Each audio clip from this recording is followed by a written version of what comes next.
Well, good morning, everybody. It's November 30th, Saturday morning here in Dumaguete, Philippines.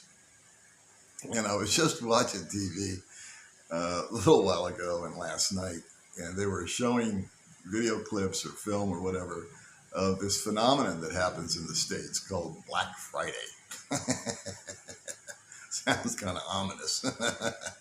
And Black Friday is the busiest shopping day of the year in America. Again, I don't know about other parts of the world. It's the day after Thanksgiving, which is a unique American holiday.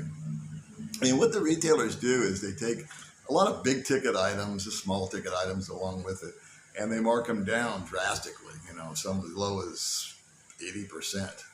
So, if you need a TV or something, I get that. That's the time to buy it. But there were people that had lined up sometimes for days in front of these retailers. And when they opened the doors, there was this mass rush into the store. And people were practically climbing over one another. And it was getting a little testy. People were wrestling things out of each other's arms, and it was just mayhem. And I thought, wow, all of that energy and emotion and anxiety over stuff. And when I saw it, it evoked this memory in me. And I was able to compare how I was living back in the States to how I live now in the Philippines just by watching that little blurb on the news. And when I lived in America, I really did put a lot of emphasis on stuff and on things. In fact, I think it became a big part of my identity. And I can remember like it was yesterday when I purchased my first home and how proud I was. Now that in and of itself, there's nothing wrong with. I mean, we all need a place to live, and buying a home, forbeit with the recession thing that just happened, but conventional wisdom has always been it's better to buy a home and make a payment than to rent a place. So that made financial sense, and there's no disrespect there. But I can still remember the pride that I felt because of this thing that I had bought. I don't think there's much better feelings, for me at least, when I used to buy a new car in the States. And, you drive it home, and then the neighbors would come out and look at it. And as they looked at it, you'd want to tell them what a great deal you got on the car and how this button does this and this button did that. And I could feel my chest kind of puff up a little bit as I was showing off this new thing I had acquired. And I would even, that night, I would always, go in the house and do the dinner and put the kids to bed and everything. But before I went to sleep, I would go down to the garage door and open it up and take one last look at my new car. Compliment myself on what a great color I'd picked out, what a good deal I'd gotten. Inevitably, I would take this car that made me feel so good and drive it who knows where. And inevitably, a shopping cart would run into it. And I would get my first scratch or ding. And I can remember vividly just how that would kind of affect me. And it would be like, and I'd be almost depressed and sad that, oh man, I just spent whatever, 40K on this, and I've been trying to be so careful, and now it's got this flaw in it. When I moved to the Philippines, I unloaded all of my stuff. I unloaded a lot of mental stuff. I had a lot of emotional baggage that I tried to unload and did. But I also unloaded every single solitary physical item that I owned, with the exception of the contents in my backpack and one little suitcase. And prior to coming out here, I had a little come to Jesus meeting with myself. And I knew how much money I was going to get from Social Security. And I asked myself, what is it that I need when I'm over there to provide for me? And it came down to just these basic things. I'm going to need a roof over my head that's safe and secure and something that, I feel good in. I'm going to need transportation. I'm going to need food on the plate. And I'm going to need some discretionary income. If I got to pick up new clothes or need to do a little something here or something there. And I decided that would be just fine. And I'm happy to tell you that almost 3 years of living here, it is just fine. Now, I had the luxury of having a steady income. I have my Social Security check comes in. And I think I've shared with you guys that my monthly budget is $1,500 USD a month. And with that $1,500, I provide a roof over my head. I provide transportation for myself. I provide food on the table. And I have some discretionary income, not a lot, to go out and kind of fiddly fart around with May or by myself and see my friends or take a little trip or do this or do that. And since I have been here, with the exception of this couch that I'm sitting on, I haven't acquired any stuff. Well, that and a motorbike. And I can tell you that on the happy meter, I'm on about a 9.5 here. And on the happy meter in the States, I was on about a 3, some days a 4. Because after 65 years of walking the planet, it finally got into my small reptilian brain that there is not any object that can bring me, and I'll speak only for myself, not for you, but there's no object or thing or item that can bring me any real true joy. It might pump up my ego a little bit, or it might make me proud. It might make me feel a little bit more important. And those aren't necessarily qualities that I want to carry any longer. I used to have all those. Because what we have, if you think about it, you buy that brand new car, or you buy that brand new phone, or you buy that brand new television set, and you're really proud of it, and you're really excited about it, and you're really starting to enjoy using it. But if you look at the big picture, what's it going to look like in 5 years? All things that are shiny are going to fade. Rust never sleeps. Things deteriorate. They don't do well with time. And eventually you're going to have to, at some point, either just live with it, or you're going to need to try and replace it with something that's bigger and better. And I found that to be a real mouse wheel to be on all the time. You go out and buy the latest and greatest phone, and 3 weeks later they come out with a new model that now makes your model half price and not nearly as good. And instead of being satisfied with your phone, now you're dissatisfied with it and unhappy with it. And that's what that thing's done for you. It's made you unhappy. Gave you 3 weeks of happiness, and now you're like, ugh, I should have waited. Could have got the new. Bop, bop, bop, bop, bop. The only new real thing that I bought out here, there's 2 things new that I bought. I bought this couch that I'm sitting on because the one they gave me was really hard and uncomfortable for my fat ass. And so this one I felt was a solid investment. And I bought a new motorbike, my gay-looking little Kimco red scooter. And I didn't have any pride or feeling of importance or anything like that when I purchased those 2 items over here. Not like I would have in the States. They just seemed like rational, necessary items. Kind of up there. One of them is. Both of them are, now that I think about it.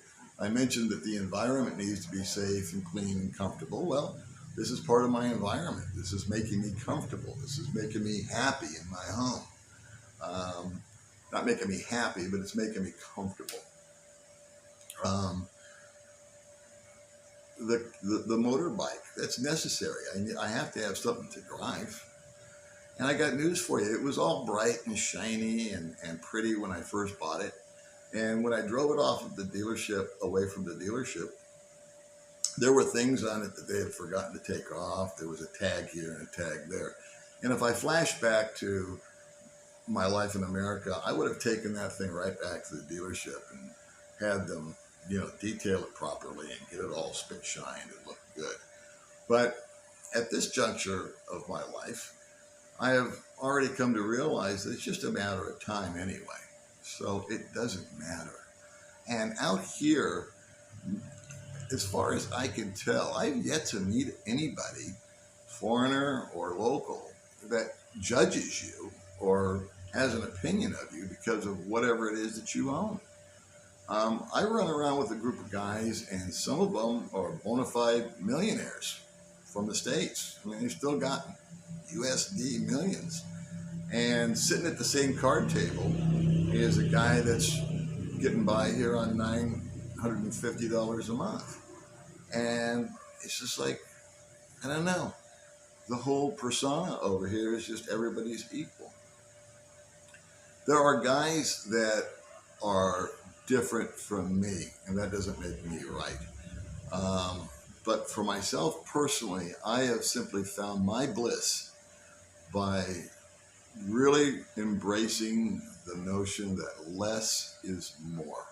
Less stuff is more. I have had so much pure joy just in the relationship building that I have, not only with May, my girlfriend, but with my foreigner friends and with my Filipina and Filipino friends. I have so many treasured moments that if I was to do a video about them, we'd be here for days. I have sat in brand new built homes by foreigners and enjoyed a meal and a great conversation. And I have sat on a dirt floor eating some rice with a dog licking its balls right next to me. And had just as equal, if not better, time and conversation and experience and exchanges with one of my Filipino friends. There are times where I have gone into one of my foreigner friends' brand new homes, and it's very reminiscent of the place that I had when I lived in the States, when I was doing really well financially for a period of time. And I see, they got the laundry room, and they've got a freezer and a refrigerator and another freezer, and they got 6 burners on the stove, and they've got this and they've got that. And there's there's always a point in time where I'm standing there, and I don't think this is unique to me, but I kind of picture myself owning that, and it's like, wow, this is nice.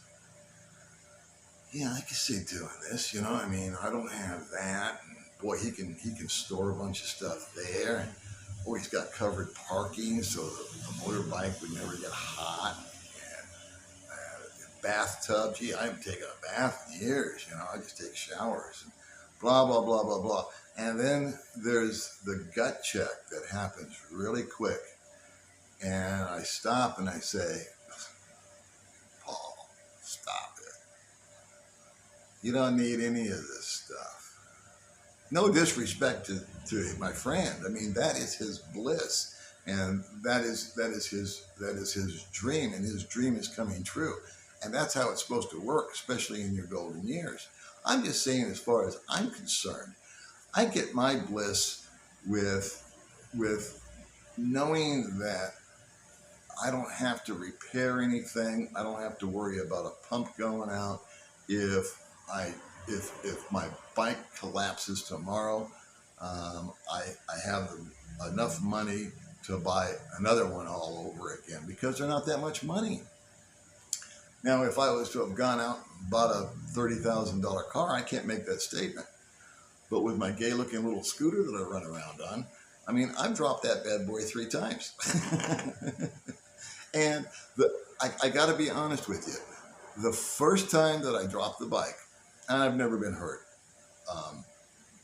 but the first time that I dropped the bike, it got scratched here and a decal came off and the brake handle kind of got bent. Nothing that had to be fixed, nothing that, and when I picked it up, honest engine, I said to myself, well, thank God that's over with. I got my first scratch on it, and now it just doesn't matter. And I get more enjoyment out of the bike. I take it over the rough roads and I you know, just kind of over here. It's no longer important to me what the bike looks like. As long as that puppy runs and I keep it maintained, that it gets me from point A to point B. That's the whole point behind my little scooter. It's the same thing with my apartment. What do I do when I come home? Well, I sit down and at that table that's over there and I eat my meal with May. And there's a nice little kitchen. It's not huge. It doesn't have all these burners, but it's just me and May. We only need one burner. And May will cook up a delicious little meal here at home. We'll sit down as a couple and we'll enjoy it. At night, when I want to relax before going to bed, I got a little funky TV up there, but it does the job. I can hear the news. I can watch a show. I got Netflix. I'm a big spender. And then at night, I'm going to lay my head down and I'm going to go to sleep. And I beg you to tell me, what's the difference between me going to sleep here in my little Filipino apartment, and what's the difference between the guy that's got $10 million in the bank and he's sleeping in a bed that's the same size as my living room? Does he sleep better? Studies have shown that people that make more money than what I just described, in other words, enough money to sustain you in a healthy lifestyle where you've got shelter, food, transportation, you know, a little bit of money for discretionary funds, is happier than the guy that's got 10 times as much as you. That's just been studies that have been done equating money to happiness. Now, money is a beautiful thing. We all need it. I need it. But when you put the emphasis on it and acquiring more things and getting more stuff, the stuff and the things, my friends, are bound to disappoint you. They have me. Because after a while, they just wear out, they break down, they've got to be maintained.